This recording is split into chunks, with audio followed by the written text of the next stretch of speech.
পৃথিবী জমিনের কোন সাগরের সঙ্গে তুলনা করা যায় না। পৃথিবীর জমিনে কোন নদীর সঙ্গে তুলনা নয়।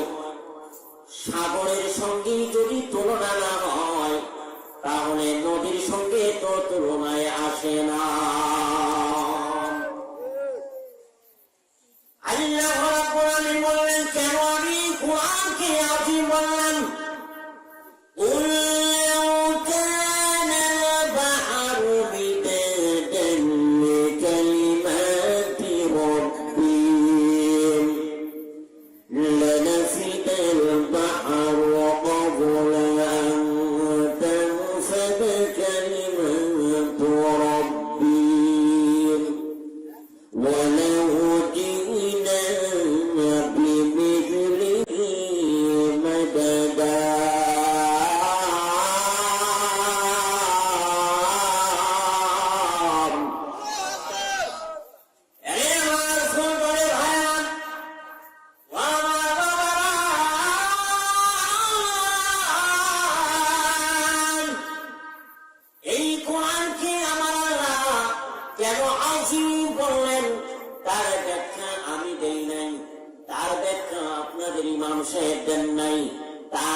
আপনি জানাইয়া দেন, এই পৃথিবীর জমিনে বিরাট বিরাট সাগর দেখা যায়।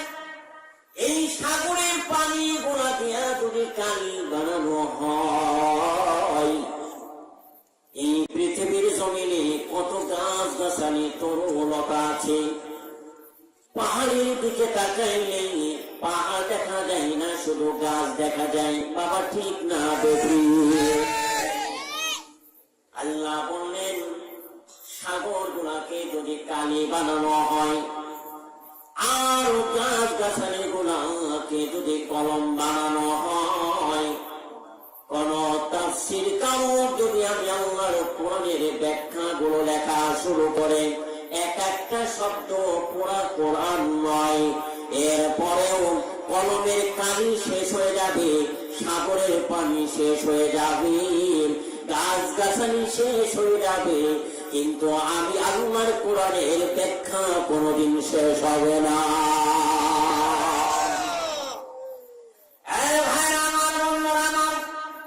এই আয়াতের ব্যাখ্যায় পৃথিবীর জমিনে যতগুলো তাফসীর কারক, যতগুলো বড় বড় তাফসীর কারক যাদের নামগুলো প্রসিদ্ধ হয়ে গেছে, তার মধ্যে একজন হলো আপনার ইমাম ফখরুদ্দীন রাজি রাহমাতুল্লাহি আলাইহি, যার তাফসীর যদি কেউ না পড়ে মাওলানা হওয়ার কোন সুযোগ নেই। খুব মনোযোগ দিবেন। আমি যে আয়াতটি তেলাওয়াত করেছি আমি কিন্তু ধারাবাহিক আলোচনা করব। যদি আপনাদের মনোযোগ থাকে তাহলে আমার মনোযোগও ডানে বামে যাবে না ইনশাআল্লাহ। বাবা আমার, তাহলে কি বলতেছিলাম? বিশ্ববিখ্যাত যতগুলো প্রসিদ্ধ তাফসীর কারক রয়েছে তার মধ্যে অন্যতম একজন তাফসীর কারক হল ইমাম ফখরুদ্দীন রাজি রাহমাতুল্লাহি আলাইহি। আলহামদুলিল্লাহ বলেন। এই ফখরুদ্দীন রাজি রাহমাতুল্লাহি আলাইহি তিনি সূরা ফাতিহা তাফসীর করছেন। কি করতেছেন বাবা? সূরাতুল ফাতিহার তাফসীর। তিনি সূরা ফাতিহার তাফসীর করতে করতে করতে করতে তিনি গেলেন পবিত্র কুরআনুল কারীমের সূরা ফাতিহার একটি আয়াত। ওই ফখরুদ্দীন রাজি রাহমাতুল্লাহি আলাইহি সূরা ফাতিহার তাফসীর করেন। তাফসীর করতে করতে তিনি বললেন, একটা আয়াতে যখন চলে গেলেন, ইয়্যাকা না'বুদু ওয়া ইয়্যাকা নাস্তাঈন। ইমাম ফখরুদ্দীন রাজি রাহমাতুল্লাহি আলাইহি এই আয়াতের ব্যাখ্যাটা যখন লেখা শুরু করেছেন। লিখতে লিখতে তিনি বললেন, আমার আল্লাহ রাব্বুল আলামিন ইয়্যাকা না'বুদু ওয়া ইয়্যাকা নাস্তাঈনের মধ্যে এত কথা বলেছেন, এত ব্যাখ্যা আল্লাহ দিয়েছেন, দুনিয়ার জমিনে কিয়ামত পর্যন্ত কোন তাফসীর কারক নাই যে এই আয়াতের ব্যাখ্যা লেখা শেষ করতে পারবে। ইমাম ফখরুদ্দীন রাজি রাহমাতুল্লাহ আলাইহি এই আয়াতের ব্যাখ্যাগুলো লিখতে লিখতে ইমাম ফখরুদ্দীন রাজি রাহমাতুল্লাহ আলাইহি কলমটা থেমে গেছে, স্টপ হয়ে গেছে, থেমে গেছে। কলম আর সামনের দিকে যাই নাই। উনি তাফসীর শেষ করে লেখলেন যে দুনিয়ার জমিনের মানুষ ইয়্যাকা না'বুদু ওয়া ইয়্যাকা নাস্তাঈনের তাফসীর ব্যাখ্যা লেখার মতো কোনো মুফাসসির কিয়ামত পর্যন্ত এই পৃথিবীর জমিনে আর তৈরি হবে। আপনি চিন্তা করেছেন আমার আল্লাহ তাআলা সেই কোরআনকে কি বলেছেন? আযীম। ধরে বলেন, কথা বলেন, কি বলেছেন? আযীম বলেছেন। ভাইয়ের আমার, বন্ধুরা আমার, কথায় কথায় শুনে আসলো, না বললে হবে না। আমলের জন্য বলে যায়, বাবা রে আপনি তো বুড়া হয়ে গেছেন, আপনার ছেলে আছে, ছেলে যদি বড় হয়ে যায়, আপনার নাতি পুতি আছে, আপনার ভাতিজা আছে, চিন্তা করে দেখেন আল্লাহ এটাকে আযীম বলেছেন। অথচ এই আযীম পাহাড় নিতে চাই নাই, জমিন গ্রহণ করে নাই, আসমান গ্রহণ করে নাই, এর ওজন সহ্য করতে পারবে না। অথচ 2.5-3 মানুষ, এই মানুষের দেহের মধ্যে আমার আল্লাহ একটা কল্প দিয়েছেন, একটা হার্ট দিয়েছেন, একটা অন্তর দিয়েছেন, একটা হৃদয় দিয়েছেন, একটা নর্ভস দিয়েছেন। এই ছোট্ট হৃদয়ের মধ্যে আমার আল্লাহ তাআলা এই আযীম, এই ফুরকান, এই কোরআনটা আমার আল্লাহ মুসাজ্জাল করে দিয়েছে। ঠিক না বেঠিক? এটা আযীম। কোন সাগরের সঙ্গেও তার তুলনা করা যায়। অথচ সেই কোরআনটা আমার আল্লাহ তাআলা মানুষের কলমের মধ্যে মুসাজ্জাল করে দিয়েছেন, মানকুশ করে দিয়েছেন। এটা আমার আল্লাহ তাআলার একটি রহমত। আসতে বলেন সুবহানাল্লাহ।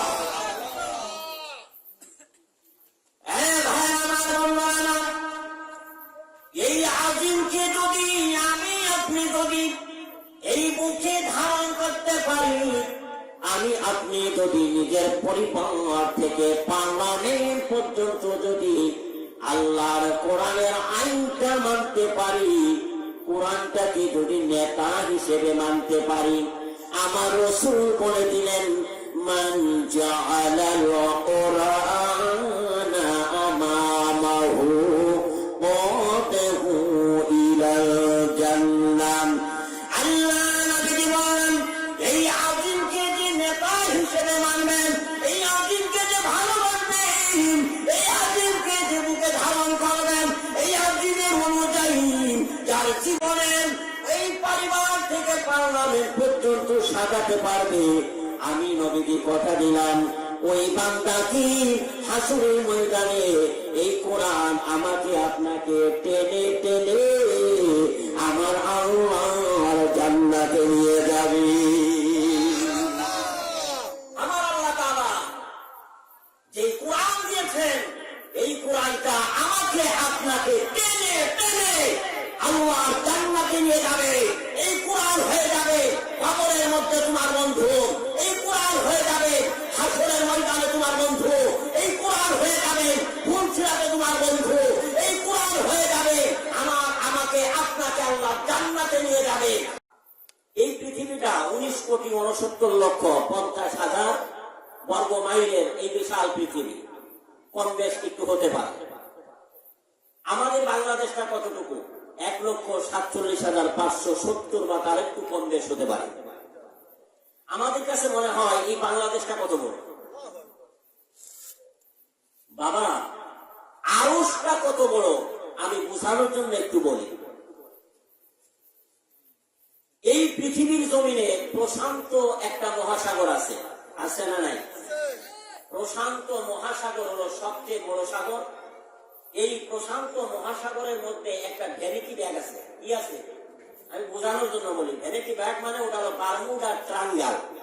বারমুডা ট্রায়াঙ্গল, এই বারমুডা ট্রায়াঙ্গল প্রশান্ত মহাসাগরের মাঝখানে একটা জায়গা, যেই জায়গাটাকে বলা হয় বারমুডা ট্রায়াঙ্গল। ওর আয়তনটাই হলো 5 লক্ষ বর্গ মাইল। তার মানে বাংলাদেশের 5 ডবল। বাংলাদেশের কি 5 ডবল। এই বারমুডা ট্রায়াঙ্গল এখন পর্যন্ত আমেরিকার নাসা, রাশিয়া, যুক্তরাষ্ট্র, কোন উন্নত মানের ইউরোপ কান্ট্রির বড় বড় বিজ্ঞানী এখন পর্যন্ত আবিষ্কার করতে পারে। উপর দিয়েও যাইতে পারে নাই, নিচ দিয়েও যাইতে পারে নাই, ভিতরে যাওয়া তো দূরের কথা, আবিষ্কার করতে পারে নাই। অথচ আমরা বলি পৃথিবীটা এখন আমাদের হাতে। আসলে কি মুঠোই? আসেন 2 নাম্বার, উত্তর মেরু এবং দক্ষিণ মেরুতে লক্ষ লক্ষ বর্গ মাইল পড়ে রয়েছে, বর্গ কিলোমিটার। এখন পর্যন্ত কোন বিজ্ঞানী এটার কোন কুল কিনারা খুঁজে পায়? সাহারা মরুভূমিতে লক্ষ লক্ষ বর্গ মাইল পড়ে আছে। এখন পর্যন্ত সাহারা মরুভূমিতে যে কি আছে কোন বিজ্ঞানী আবিষ্কার করতেই পারে না। অ্যামাজন একটা জঙ্গল, নাম শুনছেন নি বাবা? অ্যামাজন জঙ্গল, এই জঙ্গলে এমন কিছু গাছও আছে যে গাছগুলা, লতা পাতা গুলা মানুষগুলাকে টান দিয়ে খেয়ে ফেলে, মানুষ বুঝতেই পারবে না। ওই জঙ্গলে যে কি আছে এখন পর্যন্ত কোন বিজ্ঞানী আবিষ্কার করতে পারে নাই। তো আমি আপনাদেরকে বলি, এই পৃথিবীটাই তো এখন পর্যন্ত বিজ্ঞানী আবিষ্কার করতে পারে নাই, এখনো শুনতে পারে নাই, ধরতে পারে নাই। অথচ যেই পৃথিবীর ব্যাখ্যাগুলো আমরা দিচ্ছি, এই পৃথিবীর থেকে 13 লক্ষ গুণ বড় হলো যেই সূর্যটা দেখা যায়। আসতে বলেন আল্লাহু আকবার। আমি কেন আসতে বলি জানেন? বাঙালি বড় সাংঘাতিক। বাঙালিরা যদি বলা হয় আসতে দৌড়া, তো জোরে দৌড়ায়। যদি বলা হয় জোরে দৌড়া, ওরা আসতে দৌড়ায়। যদি বলা হয় ডানে যা, ওরা বামে যায়। এদের যদি বলা হয় বামে যা, এরা ডানে যায়। তো আমি গবেষণা করে দেখলাম যে রাসূল সাল্লাল্লাহু আলাইহি সাল্লাম কেন ছাগল চড়াইছেন। আল্লাহ তাআলা রাসূলকে কেন ছাগল চড়াইলেন বেশি? কারণ আল্লাহ তাআলা অধিকাংশ আম্বিয়া কেরামকে ছাগল চড়ানোর মাধ্যমে ইহুদি নাস্তিকদেরকে টাইপ করার জন্য আল্লাহ তাআলা প্রশিক্ষণ দিয়েছেন। কারণ ছাগল টানলে সামনে টানলে পিছনে যায়, পিছনে টানলে সামনে আসে, ডানে টানলে বামে যায়। আর দাঁড়িয়ে যে ছাগল গুলা বড় অসভ্য, ঠিক না বেঠি? ছাগল যারা পালন করে এটা তো ধৈর্য দরকার। বাবা, ধৈর্য দরকার আছে না নাই? এই জন্য আল্লাহ তাআলা আম্বিয়া কেরামকে ছাগল চড়ানোর মাধ্যমে প্রশিক্ষণ দিয়েছেন। কারণ পৃথিবীর জমিনে যারা নাস্তিক, যারা বেঈমান, যারা ইহুদি, যারা খ্রিস্টান, ওরা হলো ছাগল জাতির মতো। ওদেরকে সামনে টানলে পিছনে যাবে, পিছনে টানলে সামনে যাবে, ডানে টানলে বামে যাবে, সত্যকে মিথ্যা করবে, মিথ্যাকে সত্য বলবে। যার কারণে আজকে ফিলিস্তিনের মুসলমান নির্যাতিত, কাশ্মীরের মুসলমান নির্যাতিত, ফিলিস্তিনের মুসলমান নির্যাতিত। আজকে তামাম পৃথিবীর জমিনে যেখানেই মুসলমান সেখানেই নির্যাতিত। তারপরও কোন নাস্তিক থেমে যায়? কোন নাস্তিক থামে নাই। এই জন্য আল্লাহ কি করলেন? ছাগল চড়ানোর মাধ্যমে শিক্ষা দিয়েছেন। এখন আমরা মুসলমান জাতি বাঙালি এরকম সামনে টানলে পিছনে যাই, পিছনে টানলে সামনে যাই। এই জন্য আমি এখন বেছে নিছি যে বলবো একটু আস্তে বলেন। যখনই বলি আস্তে বলেন, পাবলিক বলে জোরে। কি বলতেছিলাম? পৃথিবীটা থেকে 13 লক্ষ গুণ বড় কি? চিন্তা করেছে? আমার আল্লাহ তাআলার এমন কিছু তারকা আছে, তারকা এরকম কোটি সূর্যকে কয়েকটা তারকাকে হজম করে দিতে পারে। চিন্তা করে, যেই গ্যালাক্সির মধ্যে আল্লাহ তাআলা অসংখ্য তারকা রেখেছেন, যার কয়েকটা তারকা এই যে পৃথিবীর থেকে 13 লক্ষ গুণ বড় যে সূর্য, এরকম সূর্যকে খেয়ে হজম করে দিতে পারে। এরপরে আপনি দেখেন ব্ল্যাক হোল, এটা তো আরো বড়। এইবার আপনি চিন্তা করেন, এই যদি হয় এত বড়, আল্লাহ আরশ কত বড়। আল্লাহ তাআলা বললেন, আমি আল্লাহ রাব্বুল আলামিন কোরআনকে আযীম বললাম, আমি আল্লাহ তাআলা, আমি আমার নিজের নামে আযীম বললাম, আমি আল্লাহ তাআলা আমার আরশটাকে আযীম বললাম, আর আমি আল্লাহ তাআলা আমার বন্ধুর চরিত্রকে, আমার বন্ধুর নামে আযীম শব্দ ব্যবহার করলাম। এরে ভাই, নেতা যদি পাওয়ারশীল হয়, তাহলে পরিমাণের পাওয়ার কি কম থাকে না বেশি থাকে? আমাদের নেতা কি?